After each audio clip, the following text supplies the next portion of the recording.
Bayanihan. Isang salitang hindi na nagagawa sa kasalukuyan. Ang tanong ng karamihan, sinong ibabash, sino ang tutulungan? Kagaya na naman nung kay Alice Go, masyadong pinangunahan ng mga netizen ang mga mamabatas dito sa Pilipinas. Mas masaklap, pati politiko ay nadadala sa ganitong kalakaran. Imbis na tumulong ay ginagamit pa ang kalamidad para makasira sa kalaban. Daan na ang tunay na leader ay inuuna ang kapakanan na nasasakpan, hindi ang sisihan. Kailangan natin ang pamumuno, hindi drama. Kailangan ng malasakit, hindi social media ranting.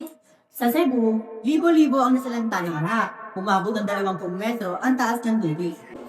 Tama si DPWH Secretary Vincenzo. Kailangan na ng dam, hindi lang sa Cebu, kundi sa iba't ibang bahay ng Pilipinas. Kaya, imbes na mag-bash, magtanim kayo ng kahoy. Tandaan, sa panahon ng trahedya, kailangan nating magbayanihan. Hindi yung tayo rin ang nagpapalubog sa sarili nating mga kababayan.